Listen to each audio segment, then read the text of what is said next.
ఈ మధ్యన రిలీజ్ అయిన ఐపీసీసీ రిపోర్ట్ ప్రకారం భారతదేశంలో 12 కోస్టల్ సిటీస్ మీద క్లైమేట్ చేంజ్ ప్రభావం పడనుంది.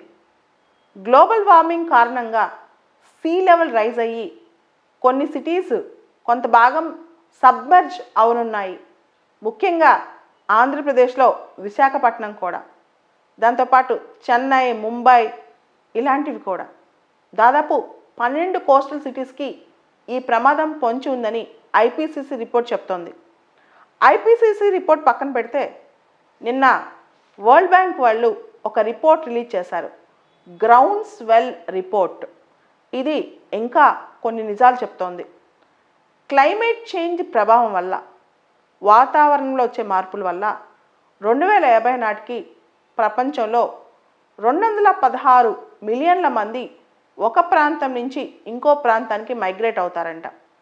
ఇవన్నీ కూడా ఇంటర్నల్ మైగ్రేషన్స్, అంటే ఒకటే దేశంలో ఒకటే ప్రాంతంలో కోస్టల్ ఏరియాస్ నుంచి మెయిన్ ఏరియాస్కి వెళ్ళటం అన్నమాట.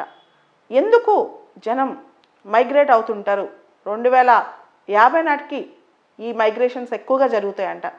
216 మిలియన్ల మంది ఎందుకని అవుతారు అంటే, ఒకటి నీటి ఎద్దడి, వాటర్ స్కేర్సిటీ, కోస్టల్ ఏరియాస్లో నీళ్లు దొరకపోవటం.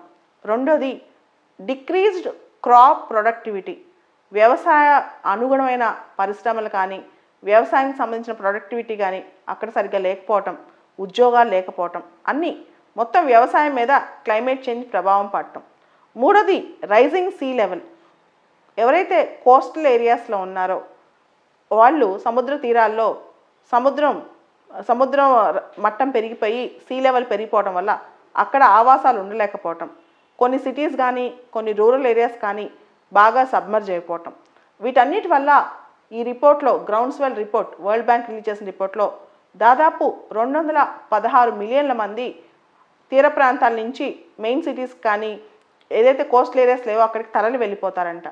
అయితే బాగా కష్టపడి కట్టడి చేసామనుకోండి, ఈ రోజు నుంచి కలెక్టివ్గా డెసిషన్స్ తీసుకుని సమిష్టిగా ఒక యాక్షన్ చేస్తే ఈ 216 మిలియన్ని దాదాపు 80% వరకు తగ్గించవచ్చు అంట. అంటే 44 మిలియన్లు కూడా తగ్గించవచ్చు మనుషులు కనుక అనుకుంటే, ప్రభుత్వాలు కనుక అనుకుంటే, సమిష్టిగా అందరూ కలిసి కృషి చేస్తే. ముఖ్యంగా ఈ క్లైమేట్ చేంజ్ ప్రభావం వల్ల, వాతావరణంలో వచ్చే మార్పు వల్ల ప్రపంచంలో 6 ప్రాంతాల్లో ఇంటర్నల్ మైగ్రేషన్స్ బాగా జరుగుతాయి అంతర్గతంగా. ఒకటి లాటిన్ అమెరికా, రెండోది సబ్ సహారన్ ఆఫ్రికా, మూడోది నార్త్ ఆఫ్రికా, నాలుగోది Eastern Europe and Central Asia, ఐదోది సౌత్ ఏషియా, ఆరోది East Asia and the Pacific. ఈ 6 ప్రాంతాల్లో చాలా ఉంటాయి. వీటన్నిటికన్నా చాలా వల్నరబుల్, అంటే ఎక్కువగా ఇంటర్నల్ మైగ్రేషన్స్ క్లైమేట్ చేంజ్ వల్ల జరిగేది సబ్ సహారన్ ఆఫ్రికా దేశాల్లో. ఎందుకంటే ఇక్కడ ఎడారీకరణ ఎక్కువైపోవటం, అదేవిధంగా కోస్టల్ ప్రాంతాల్లో అగ్రికల్చర్ మీద చాలా ఎక్కువ ప్రభావం పడటం. దీనివల్ల సబ్ సహారన్ ఆఫ్రికన్ ప్రాంతాల్లో ప్రజలు ఎక్కువగా మైగ్రేట్ అయ్యి వాళ్ళ దేశంలోని ఇతర ప్రాంతాలకు వెళ్ళిపోవడం చేస్తుంటారంట.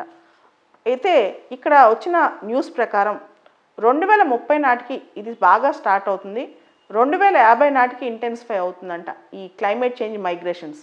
వీళ్ళందరినీ క్లైమేట్ మైగ్రెంట్స్ అని కూడా అంటారు. ఎక్కడైతే ఈ మైగ్రెంట్స్ విపరీతంగా జరుగుతాయో, ఈ మైగ్రేషన్స్, ఈ వలసలు చాలా ఎక్కువ జరుగుతాయో వాటిని హాట్ స్పాట్స్గా గుర్తించాలి.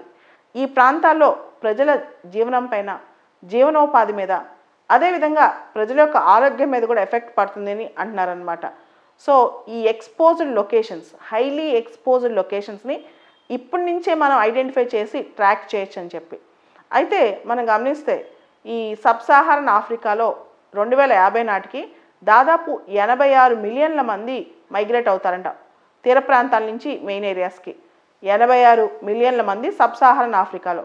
ఈస్ట్ ఏషియా పసిఫిక్లో 49 మిలియన్ల మంది, సౌత్ ఏషియాలో 40 మిలియన్ల మంది, నార్త్ ఆఫ్రికాలో 19 మిలియన్ల మంది, లాటిన్ అమెరికాలో 17 మిలియన్ల మంది, ఈస్టర్న్ యూరోప్ అండ్ సెంట్రల్ ఏషియాలో 5 మిలియన్ల మంది ఇలా మైగ్రేట్ అవుతూ ఉంటారంట. దీన్ని కట్టడి చేసే అవకాశం కూడా ఉంది.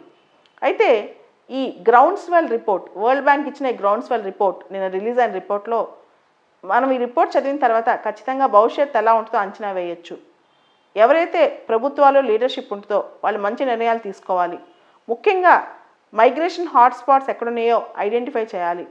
ఇవన్నీ చేసి ఎక్కడైతే నీటి ఎద్దడి రాబోతుందో, ఎక్కడైతే వ్యవసాయం కుంటుపడబోతుందో, ఎక్కడైతే నీటి మట్టం సముద్ర మట్టాలు పెరుగుతున్నాయో వీటన్నిటిని కూడా ముందే అంచనా వేసి అక్కడ ప్రజలకు తగు హెల్ప్ చేయాలని చెప్పి కూడా అనుకుంటున్నారు.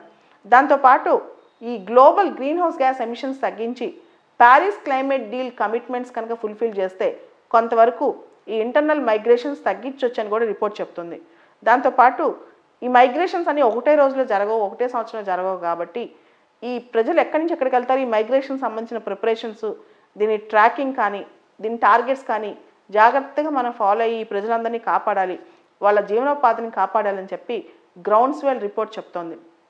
ఇదే రిపోర్ట్ సంబంధించి మనం ప్రిలిమ్స్లో క్వశ్చన్ ఎక్స్పెక్ట్ చేయొచ్చు, మెయిన్స్లో రాయొచ్చు. ఈ రిపోర్ట్ అనేది వరల్డ్ బ్యాంక్ వాళ్ళు ఇస్తారు, గ్రౌండ్స్వెల్ రిపోర్ట్. వరల్డ్ బ్యాంక్ వాళ్ళ వెబ్సైట్లో ఈ రిపోర్ట్ పెట్టారు. దాంతోపాటు ఈ రిపోర్ట్ అనేది ఒక దేశం నుంచి ఇంకొక దేశం, ఉదాహరణకి ఇండియా నుంచి అమెరికాకి వెళ్ళే మైగ్రేషన్స్ గురించి చెప్పదు. ఇది రీజనల్ మైగ్రేషన్స్, ప్రాంతీయంగా ఒక ప్రాంతంలో ఒక దేశంలో, జనరల్గా అయితే ఒక దేశంలో నుంచి ఒక ప్రాంతం నుంచి కోస్టల్ ఏరియా నుంచి ఇంకొక ఏరియాకి ఎక్కడైతే కోస్ట్ లేదో అక్కడికి మైగ్రేట్ అవుతుంటారు అనమాట. దీనికి సంబంధించిన రిపోర్ట్ అనమాట ఇది. దాంతోపాటు ఈ రిపోర్ట్ అనేది డెసిషన్ మేకర్స్కి ఒక అంచనా చూపిస్తుంది. అదేవిధంగా ఈ మధ్య వచ్చిన ఐపీసీసీ రిపోర్ట్ కూడా భారతదేశంలో 12 కోస్టల్ సిటీస్ గురించి చాలా జాగ్రత్త, రెడ్ ఫ్లాగ్ ఇచ్చినట్టేనమాట. కాబట్టి వీటన్నిటిని మనం ముందే అంచనా వేసుకుని ఇమీడియట్గా క్లైమేట్ చేంజ్ అంశాల్లో యాక్షన్ ప్లాన్ రెడీ చేసుకోవాలి.